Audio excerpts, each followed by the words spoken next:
Hello everyone.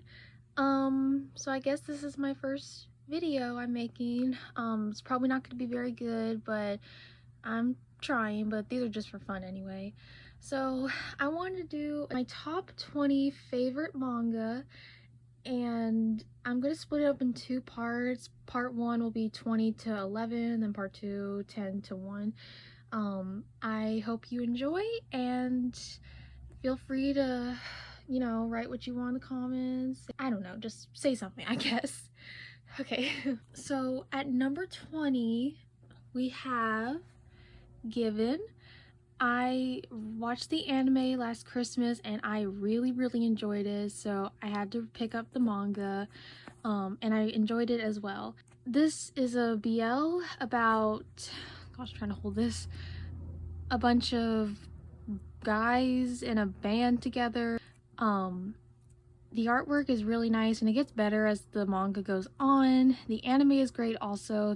And the song and that Mafuse sings, I absolutely love it. It is one of my favorite scenes in any anime I've ever watched. But this is just a great music anime. I really like the characters. That's Given. I have all 9 volumes. I'm glad it's in my collection. I really like this series. Alright, and number 19 is A Condition Called Love. I really love this series, and I actually just recently reread it and I love it even more.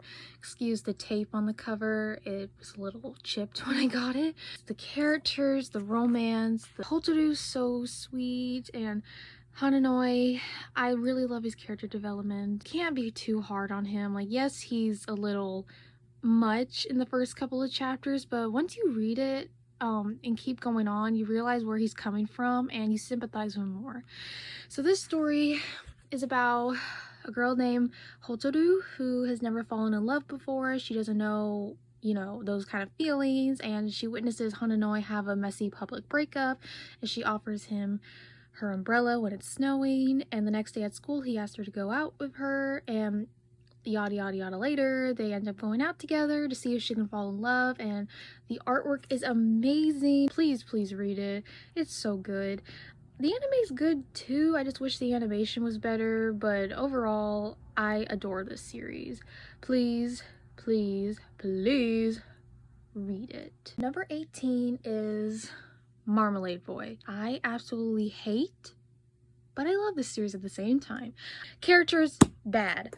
Romance, all you need to know is that this is a relationship, this is a romance between 2 step siblings. And yeah, I only started reading the manga because I did enjoy the anime. Even though I don't like the romance, I did enjoy the drama because it's so dramatic. But I have the full series, I have the collector's edition, but this is like the most dramatic shoujo I have ever read.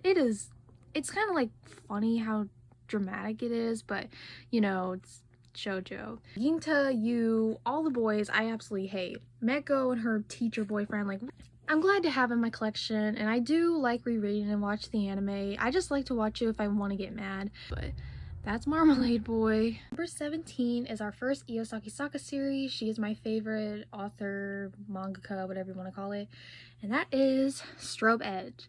Now, I am sad to say I only have 4 volumes of this because it's kind of hard to find the full series. Yeah, it's gonna be a while before I get volume 5. It is my least favorite out of Iyosaki Saka series, but that doesn't mean I don't love it. I really like Ninako. She is absolutely adorable, and I do like Rin.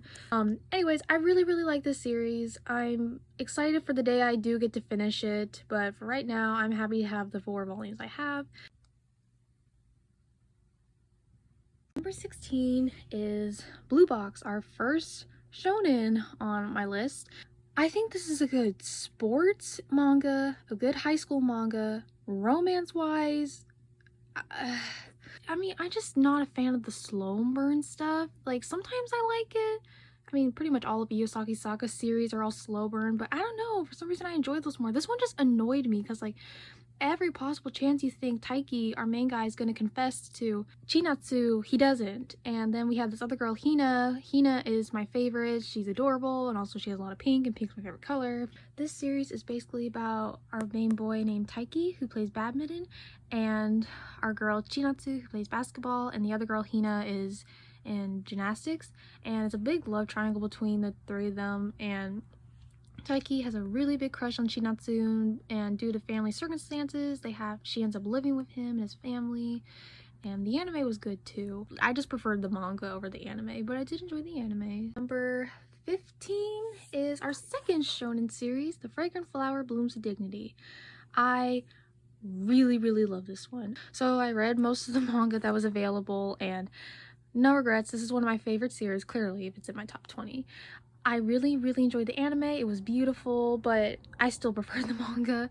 Our boy name is basically Romeo and Juliet. So our boy Rintaro, he goes to a school, and the girls next door, they don't get along. Like, Wagari's school, all the girls are prim and proper, and the boys are kind of all low lives delinquents.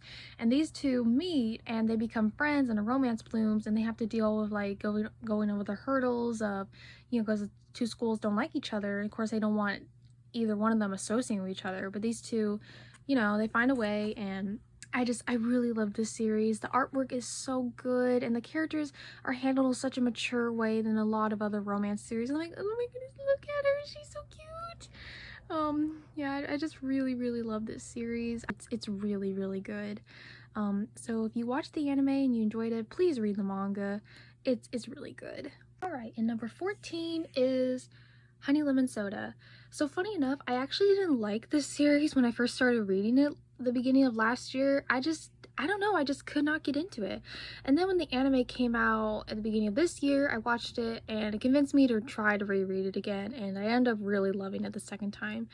It is one of my favorite shoujo series, and so basically this series is about a girl named Ishimori who was bullied pretty badly back in middle school. So when she goes to high school, she meets our main boy Kai Miura, who's this really cool boy, and his hair reminds her of Honey Lemon Soda. So he kind of like guides her through high school, and she ends up making friends, and she experiences so much that she didn't get to experience in middle school. And it's just a really sweet series. It does kind of have a typical shoujo plot, like shy girl and cool boy get together and stuff, but I don't know, this one just like works more for me than Kimi ni Totoke did.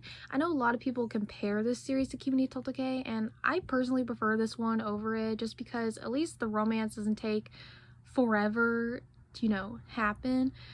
But yeah, I just really love this series. Number 13 is our second Iosaki Saka series, Love Me, Love Me Not.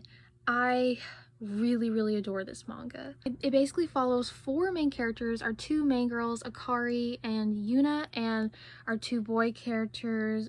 I love this manga so much. Basically, Akari, she has very different views than Yuta. They just both have very different views on how romance works, and they both going after the boy they like. I have all 12 volumes. I love this series so much. The art style is so fluffy and cute. Number 12 is In the Clear Moonlit Dusk by Mika Yamamori. So basically, I'm out of breath. Basically we have our girl named Yo, who has a nickname at school called the School Prince because of her masculine features, short hair, deep voice, long legs, stuff like that. And then our boy Ichimura, he's like, oh my gosh, wow, I'm like in love. He's like down bad for her, and it's really sweet to watch. And you know, she's a little standoffish of him at first because he's a lot sometimes, but she ends up falling for him, and the artwork is really pretty. I really love the characters, and the romance is amazing. I love this series so much, and I am beyond excited for the anime. I'm really hopeful that it'll have good animation, but we'll see. Number 11, we have Pink and Habanero. I finally started reading this series in like summertime this year, and I fell head over heels in love with it. This series follows our girl Yugi, who really wants a boyfriend, but she, you know, she doesn't have a boyfriend, and she accidentally learns his secret. He works at a Prince cafe and she has to swear to keep a secret, and the two end up getting closer and stuff happens, and I'm so beyond excited for when volume 5 comes out. The artwork is amazing. I absolutely love the art style, and I really like the characters, especially Mugi. It's just a really cute and good shoujo, so I recommend to read this like immediately. And that, my friends, is the conclusion of my top 20 part 1 of my favorite manga. I hope you'll enjoy it to anyone who watched this, and I don't know when part 2 is going to come out because these take me a while to edit and stuff. I'm just lazy. I really hope you enjoyed, and please let me know your thoughts and opinions in the comments if you want. God bless you. Bye.